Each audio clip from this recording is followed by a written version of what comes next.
Alright, so tip number 1, learn what doors look like. Seriously. DoorDash do this shit all the goddamn time. Every fucking time. I'm pushing my goddamn food. My drink! Don't be one of these people that end up on TikTok. When I say learn what doors look like, understanding when there's a security door or a screen door that's going to open outward, and if you put the food and the drink especially like right in front of one of those doors, it's going to knock it over. The customer can't get it. It's just going to be bad for everybody involved. Now, if it's on Uber Eats, your tip might get taken away. But we're talking about DoorDash. It's more about Uber Eats tips coming up later in this video. Nonetheless, you don't see a frame. That means it opens outward. If you see a door frame, then that door probably swings inward, and it is okay to put the food in front of that door. Now, if it's a door that swings outwards, you want to put the food based on where the doorknob is. So if you see the doorknob on the right, you put the food to the right of that doorknob. If you see the doorknob on the left, you can put the food to the left of that doorknob. By the way, if you're new here, I'm John Dash, and welcome to my channel, Dash Theory TV. The home of tips, tools, intelligence, and technology. If you're into that type of thing, be sure to hit that subscribe button and turn on post notifications so that you don't miss an upload. But without further ado, tip number 2. There's 2 types of good orders basically. The short and sweet or the long and strong. So for me, a short and sweet order is an order that's above my minimum, which in this area is about $6. It is typically going 3 miles or less. And on top of that, you're getting an easy $2 per mile or more. Because of how DoorDash does their tip hiding system, with the shorter orders, they hide more tip and they max out what you can see upon offer. If you know a little bit about order review, then you can also find out by looking at these orders before you accept them if there's likely going to be a hidden tip. And stay tuned to the end of this video because I have more tips about order review coming up. So the other type of order that I look to accept is I call it the strong and long. That's what she said.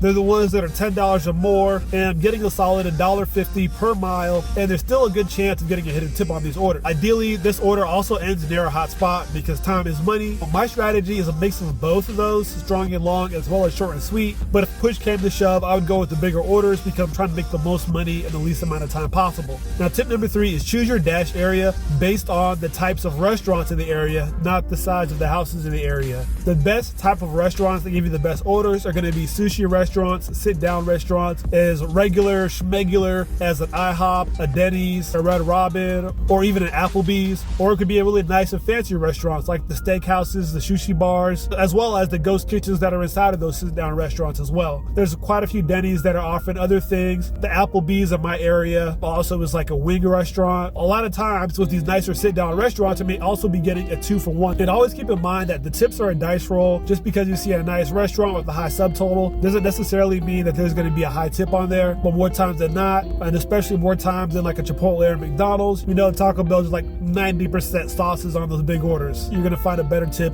on those sit-down restaurants. So tip number 4 is there's a lot of different techniques you need to know in order to work a stacked order properly. Now, a lot of people, they see a stacked order. If it's not the total amount that they want, they decline it immediately, and they don't really look through the factors that can determine whether they should chop that stack in half and take one of the orders and then unassign the other. And by the way, when you accept a stack, you realize that one of the orders is good and the other is not so good. Once you unassign that bad order, you're still eligible to get another good order on top of that. Now, the order that you unassigned does impact your completion rate, but as long as you keep that above 80%, you'll be good to go and you have nothing to worry about. Now, after you pick up those stacked orders, another tip, you want to make sure that you do a pre-GPS on those directions. Sometimes DoorDash will have you go deliver the long order first, bypassing the closer customer's house, and then come back, which is no good for anybody involved because it wastes time for you because it takes longer to do 2 orders than it would otherwise. So double check on those GPS directions because DoorDash doesn't always give you the best routing. So my last tip about working a stacked order properly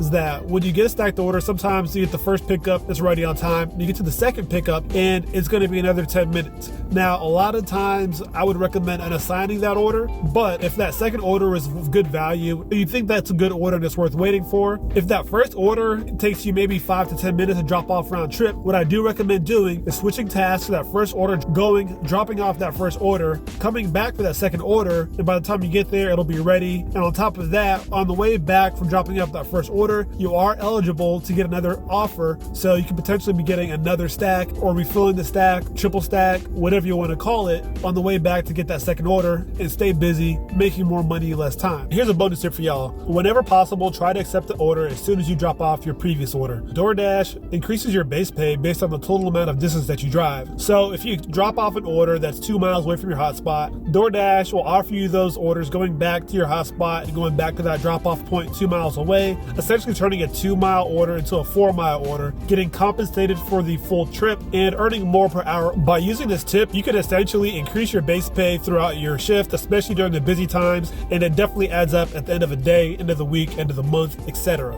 And last but not least, tip number 5 is to sign up for the other apps, Grubhub and Uber Eats, immediately. Now, Grubhub, I typically see bigger orders on there, especially during the dinner rush. And on top of that, Grubhub does not hide tips, where I can see like easily a $10, $15 Chipotle, Oh No's. And these are like the small places, not even the nice places, that I'm seeing these $10, $15 orders on Grubhub during that dinner rush. On top of that, I recommend also signing up for Uber Eats. They hide less tip than DoorDash, but they do cap the tip that you can see at $8, especially in the mornings. Uber Eats is better. They have a deal with Starbucks, so if you're an early dasher or an early driver, you could get more in your morning rush time and make more money throughout your entire day. Ultimately, to me, having more apps means more orders and more chance at bigger orders, essentially more cherries to pick. And last but not least, of course, when you have those other apps and seeing those bigger orders, you get the opportunity to monkey bars. Now, if you want to learn more about how to monkey bars correctly or want more tips on how to multi-app to make the most money, watch this video right now. Thank you for watching, and don't forget to like and subscribe if you got value.